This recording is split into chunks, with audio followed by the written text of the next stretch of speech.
Olá, meus queridos, a graça e a paz do nosso Senhor Jesus Cristo. Vamos dar sequência à nossa série devocional. Hoje nos capítulos 6 e 7 do livro de Ezequiel.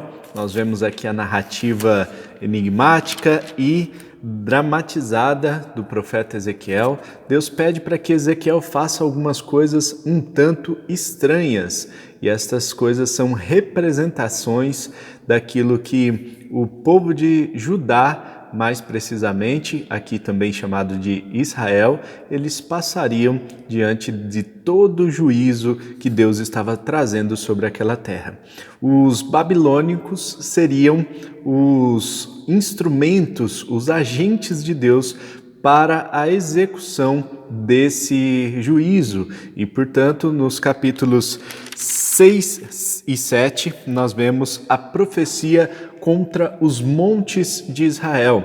Nós vimos antes a dramatização aqui nos capítulos 4 e 5 do livro de Ezequiel, a dramatização feita pelo profeta, sinalizando ali, simbolizando todo o juízo que Deus traria sobre o povo. Então, aquela visão dos tijolos que Deus manda que o Ezequiel pegue o tijolo, construa ali a rampa, faça ao redor como se os soldados estivessem sitiando a cidade. Depois tem aquela outra visão do pão que Ezequiel faz aquele pão e precisava queimar o pão, assar com as fezes humanas, e aí ele diz que pede para que o Senhor não permita que ele faça isso, né? Não torne aquele pão impuro. Então Deus permite que ele volte a cozer o pão com as fezes,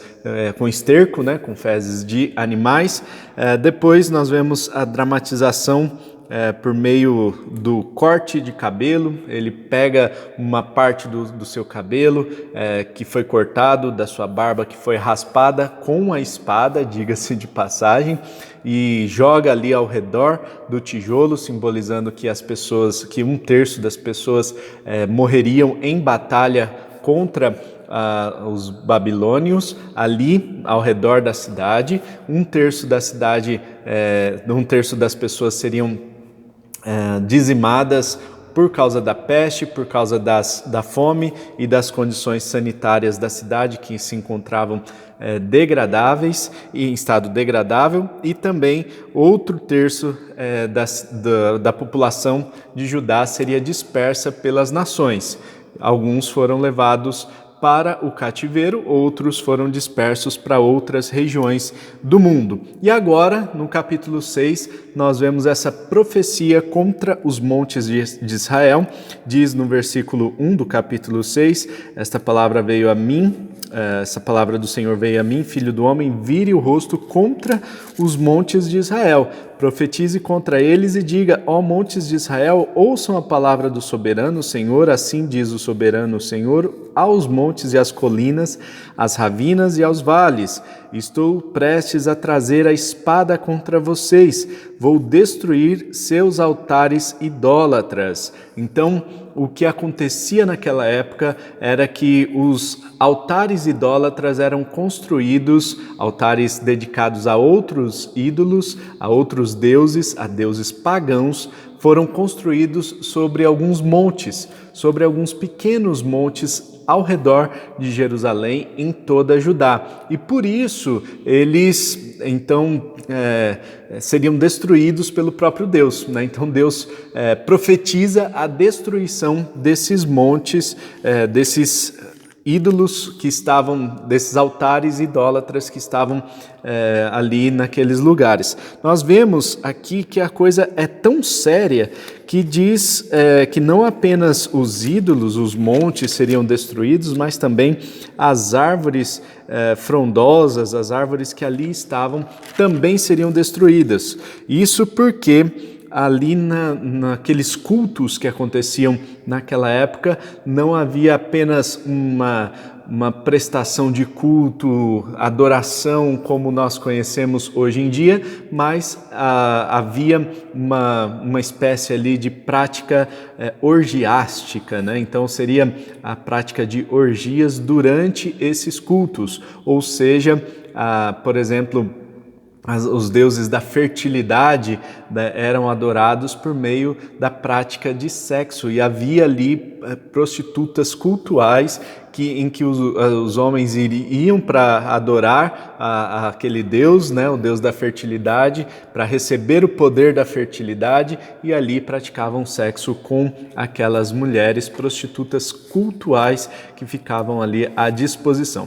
Bom, então tudo isso desagradava o coração de Deus, era um verdadeiro carnaval ali, a coisa estava muito bagunçada, então Deus resolve derramar a sua ira sobre esses montes, sobre esses altares idólatras, e também diz aqui que Deus pouparia algumas pessoas. Então, alguns poucos foram poupados, e esses remanescentes, eles se lembrarão do Senhor. Então, a graça de Deus é derramada sobre algumas pessoas que mais tarde viriam a se lembrar de toda a adoração a Deus e de como Deus é o Senhor.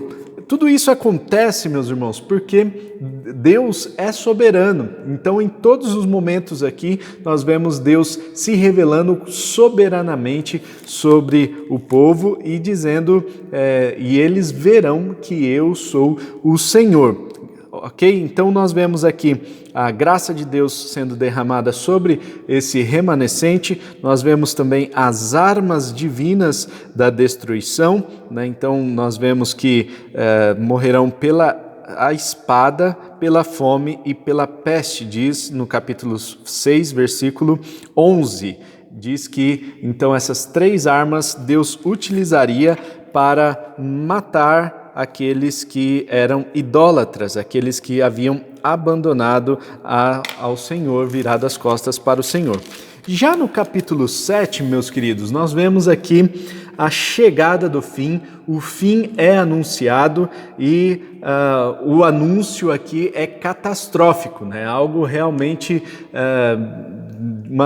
algo trágico, né? Então nós vemos aqui que o cenário é degradante, nós vemos um cenário de desgraça, e a palavra diz neste capítulo 7 várias vezes: chegou o fim, chegou a hora. Então a hora é chegada, eis o dia, já chegou, a condenação irrompeu, e aí nós temos algumas ilustrações que mostram como era o cenário catastrófico de toda a Judá, de toda a cidade de Jerusalém e arredores ali, que estava sofrendo por causa desse juízo de Deus. Primeira ilustração que nós temos aqui nos versículos 10 e 11 do capítulo 7 é a vara que floresce. E essa vara que floresce sinaliza aqui a violência tomou a forma de uma vara para castigar a maldade. Ninguém do povo será deixado, ninguém daquela multidão, como também nenhuma riqueza, nada que tinha algum valor. Ou seja, toda uma vara, né, representativa aqui floresceu, e então é revelado que chegou o tempo em que as pessoas seriam dizimadas, eles receberiam o juízo de Deus. Segunda ilustração aqui é que o comprador ou vendedor não iria se regozijar de fazer um bom negócio, pois a ira do Senhor está sobre a multidão.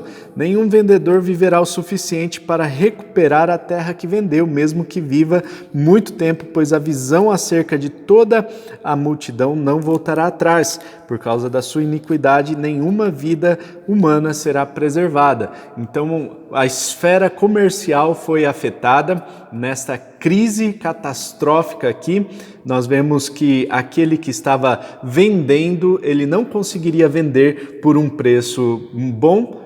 Aquele que estava comprando não iria desfrutar da terra e daquilo que ele estava comprando. Os negócios seriam difíceis de serem feitos, já que o comprador ele pagava geralmente pelo número de colheitas que ele teria, né? Então, por exemplo, se ele vai usar a terra ali por 10 anos, né? Então, se ele compra a terra para usar 10 anos até o ano do jubileu, a terra deveria ser devolvida para aquele que foi que vendeu anteriormente. Então, se ele vai usar a terra por 10 anos, ele pagaria o preço, então, de 10 colheitas. Era esse o preço, era esse o valor dado àquela terra. Se ele usasse a terra por 20 anos, pagaria então por 20 anos. Por mais que ele comprasse a terra por anos e anos, né, para ver ali as colheitas por muitos anos, ele não teria feito um bom negócio, porque ele não estaria vivo para ver a colheita, ou seja, a esfera comercial foi afetada aqui com essa crise catastrófica. No versículos 14 e 15 nós temos a figura do atalaia, né? Embora toquem a trombeta e deixem tudo pronto, ninguém irá a combate, pois a minha ira está sobre a multidão. Fora está a espada, dentro estão a peste e a fome. Quem estiver no campo morrerá pela espada, e quem estiver na cidade será devorado pela fome e pela peste. Ainda que a trombeta toque, ainda que os soldados façam a advertência de que os babilônios estão chegando, de que o juízo de Deus chegou, o atalaia não vai conseguir ir para a batalha. Depois nós vemos nos versículos 16 e 17 a figura dos pombos gemendo, né, das pombas gemendo nos vales. Então, uma figura aí de que até mesmo os animais sofrerão por causa da falta de água, por causa da falta de alimento que haverá ali. E a quinta figura, nos versículos 18 e 19, que as pessoas vão jogar fora as suas coisas, porque elas verão que não tem valor nenhum, nem prata, nem ouro, nem os seus bens poderão fazer algum negócio, visto que a cidade está completamente fechada. Não adianta ter ouro, não adianta ter prata, não adianta ter riquezas, não adianta ter nada, porque nada vai poder comprar o alimento, porque não tem alimento. Essa é que é a verdade. Então o cenário está desenhado, né? E nós vemos, para encerrar aqui o capítulo 7, os transtornos dessa catástrofe, né? Então tudo isso vai redundar em muita confusão, muito desespero em todas as pessoas, mas o capítulo 7 termina dizendo: então saberão que eu sou o Senhor. E Deus permite então que essa crise aconteça, ou até promove esse juízo, para que todos saibam que Ele é o Senhor, para que todos tenham essa certeza de que Deus é soberano sobre todas as nações. Se Deus é soberano sobre todas as nações, nós não precisamos passar por todo esse período de juízo para entendermos isso. Tomara que a gente aprenda com o que as outras nações já sofreram e que nós possamos adorar ao nosso Deus de todo o nosso coração. Vamos orar? Pai Celestial, muito obrigado pelo dia de hoje. Obrigado, Senhor, porque o Senhor cuida de nós. E pedimos a Deus que o Senhor continue nos abençoando, afasta de nós toda idolatria, ajuda-nos, ó Deus, a enxergar aonde temos pecado contra o Senhor, aonde nós temos virado as costas para o Senhor, aonde nós temos feito o Seu nome, ó Deus, usado o Seu nome em vão, ó Pai, e nós queremos adorar somente a Ti, ó Deus. Ajuda-nos a viver uma vida de consagração e de fidelidade ao Senhor. É o que nós te pedimos, em nome de Jesus. Amém e amém.